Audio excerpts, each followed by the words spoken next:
السلام علیکم۔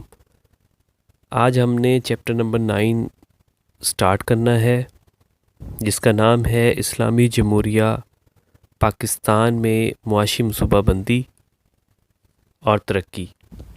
اس چیپٹر کا پہلا کوسچن ہے لانگ کوسچن، معاشی منصوبہ بندی کی تعریف کیجیے اور اس کی اہمیت بیان کیجیے۔ یہ ہم نے سٹارٹ کرنا ہے۔ سب سے پہلے ہم معاشی منصوبہ بندی کی تعریف دیکھ لیتے ہیں۔ معاشی منصوبہ بندی کی تعریف ہے: قومی معیشت اور عوام کی خوشحالی کے لیے ملکی وسائل کو بہتر طریقے سے استعمال کرنے کا نام معاشی منصوبہ بندی ہے۔ میں دوبارہ پھر ریپیٹ کر دیتا ہوں: قومی معیشت اور عوام کی خوشحالی کے لیے ملکی وسائل کو بہتر طریقے سے استعمال کرنے کا نام معاشی منصوبہ بندی ہے۔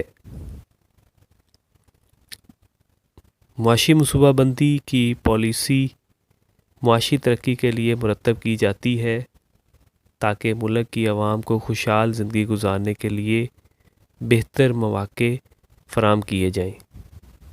یہ اس صورت میں ممکن ہو سکتا ہے کہ ملکی پیداوار میں اضافہ کر کے قومی آمدنی کو اس حد تک بڑھایا جائے کہ قومی آمدنی میں اضافے کی شرح آبادی کے بڑھنے کی شرح کے مقابلے میں زیادہ ہو۔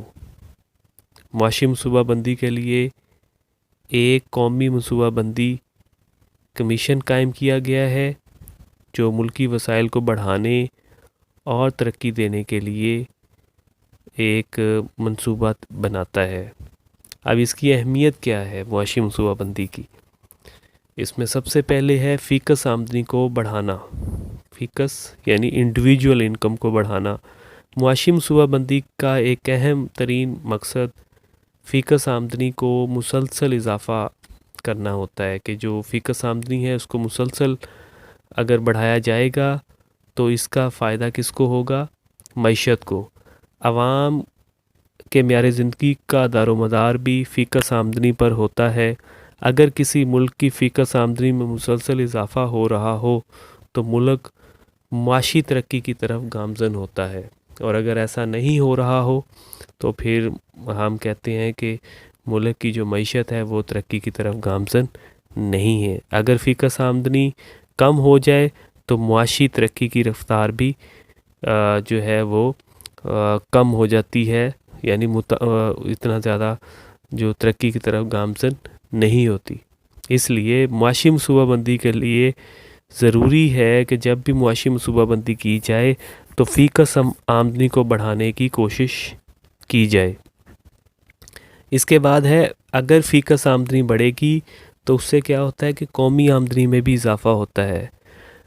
جب بھی معاشی منصوبہ بندی کی جاتی ہے تو اس کا بنیادی مقصد ہوتا ہے کہ ملک کے جو باشندے ہیں، ملک میں جو رہنے والے لوگ ہیں، ان کو خوشحال بنایا جائے اور ان کو ایک اچھی جو لائف ہے وہ دی جائے، یعنی ان کا معیار زندگی جو ہے اس کو بہتر بنایا جائے۔ تو اس کے لیے ضروری ہے کہ قومی آمدنی میں اضافہ کیا جائے۔ تاہم اس صورتحال میں ممکن ہو سکتا ہے کہ ملکی پیداوار میں اضافہ کر کے قومی آمدنی میں بھی اس حد تک اضافہ کر دیا جائے کہ قومی آمدنی میں اضافے کی شرح آبادی کے بڑھنے کی شرح سے زیادہ ہو۔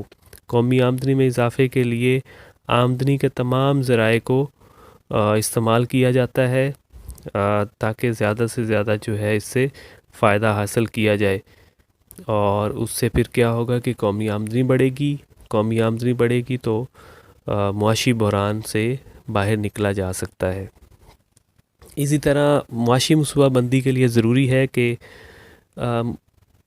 جاب اپرچونٹیز مہیا کی جائیں، ملازمتوں کی فراہمی کو بہتر بنایا جائے۔ یہ کس نے کرنا ہوتا ہے؟ یہ حکومت کا کام ہوتا ہے کہ لوگوں کو جاب اپرچونٹیز دینا۔ اس سے پھر کیا ہوتا ہے کہ جو آپ کی معیشت ہے وہ اس کو استحکام ملتا ہے۔ اگر کسی بھی کنٹری کے اندر پڑھے لکھے لوگوں کی تعداد میں اضافہ ہوتا جائے اور آگے سے جاب اپرچونٹیز نہ ہوں تو پھر مسائل بنتے ہیں۔ تو پھر ہم اس کو یہ نہیں کہتے کہ یہ جو معیشت ہے یہ ترقی کی طرف گامزن ہے، بلکہ وہ بحران کی طرف جا رہی ہوتی ہے، تنزلی کی طرف جا رہی ہوتی ہے۔ تو ایک سٹیبل جو اکانومی ہوتی ہے اس میں لوگوں کو روزگار کے مواقع ملتے ہیں۔ اس کے بعد ہے ادائیگیوں کا توازن بہتر بنانا۔ اس میں ایکسپورٹ اور امپورٹ کا بڑا اہم رول ہوتا ہے۔ اگر کسی کنٹری کی ایکسپورٹ بڑھ جائیں، ٹھیک ہے، اور امپورٹ کم ہو جائیں تو ہم اس کو کہتے ہیں پازیٹیو بیلنس آف پیمنٹ، ادائیگیوں کا مثبت توازن۔ اور اگر کسی کنٹری کی امپورٹ یعنی باہر سے جو چیزیں منگواتے ہیں وہ بڑھ جائیں اور ایکسپورٹ کم ہو جائیں تو ہم کہتے ہیں کہ جو معیشت ہے وہ بحران کا شکار ہے۔ جب کسی بھی کنٹری کی امپورٹ زیادہ ہوتی ہیں اور ایکسپورٹ کم ہوتی ہیں تو اس سے قرضے بڑھتے ہیں، اور جب قرضے بڑھتے ہیں تو پھر اس کا معیشت کے اوپر اثر بہت زیادہ ہوتا ہے۔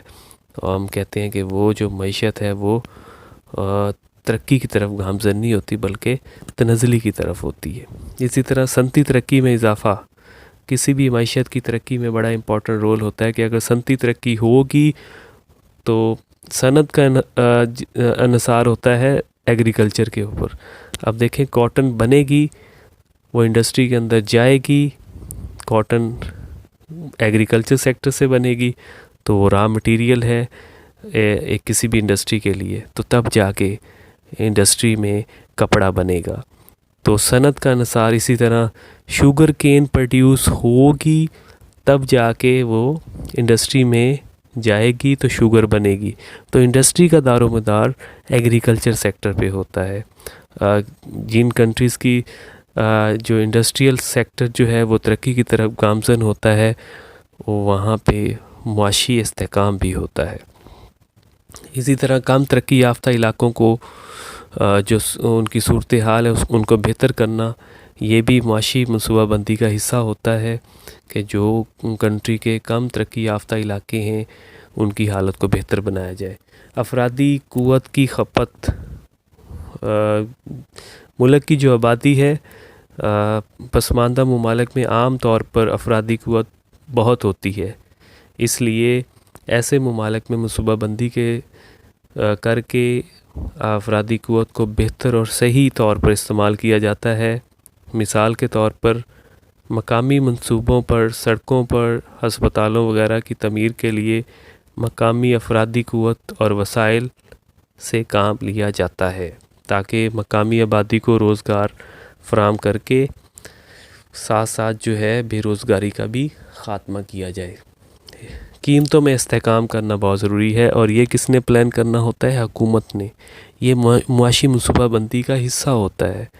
اگر قیمتیں بڑھتی جائیں اس سے پھر کیا ہوتا ہے؟ معاشی بحران آنے کا خدشہ ہوتا ہے۔ قیمتوں میں استحکام لانا، اس میں پھر کیا ہوتا ہے کہ معیشت کو استحکام لانے کے لیے قیمتوں میں استحکام لانا بہت ضروری ہے۔ اگر انفلیشن بہت زیادہ ہو تو ملک جو ہے وہ بحران کا شکار ہو جاتا ہے، معاشی بحران کا شکار ہو جاتا ہے۔ افراد آبادی پر قابو پانا بھی معاشی منصوبہ بندی کا میں شامل ہوتا ہے کہ کسی بھی ملک کی جو آبادی ہے وہ اگر تیزی سے بڑھ رہی ہو اس کو کنٹرول کیا جائے۔ آبادی کا بڑھنا ایک مسئلہ نہیں ہے، لیکن اگر آبادی تیزی سے بڑھ رہی ہو تو اسی نسبت سے ملکی وسائل کو بھی بڑھایا جائے۔ لیکن اگر ملکی وسائل محدود ہوں تو پھر آبادی تیزی سے بڑھے تو پھر مسائل پیدا ہوتے ہیں، اس سے بے روزگاری میں اضافہ ہوتا ہے، دیگر معاشی مسائل جو ہیں وہ جنم لیتے ہیں۔ اس لیے ضروری ہے کہ افراد آبادی پر قابو پایا جائے، یعنی آبادی کو کنٹرول کیا جائے۔ اس کے لیے معاشی منصوبہ بندی کے پلان میں یہ شامل ہوتا ہے۔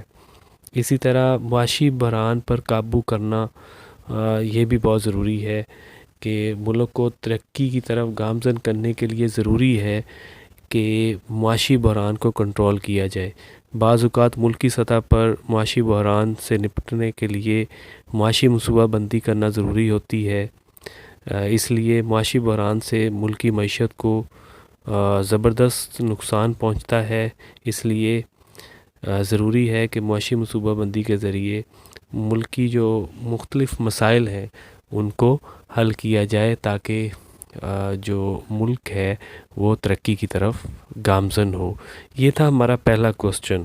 ہماری ایکسرسائز کا جو پہلا کوسچن ہے بڑا اہم کوسچن ہے ایگزام پوائنٹ آف ویو سے، جس کا سٹیٹمنٹ ہے معاشی منصوبہ بندی کی تعریف کیجیے اور معاشی منصوبہ بندی کی اہمیت بیان کیجیے.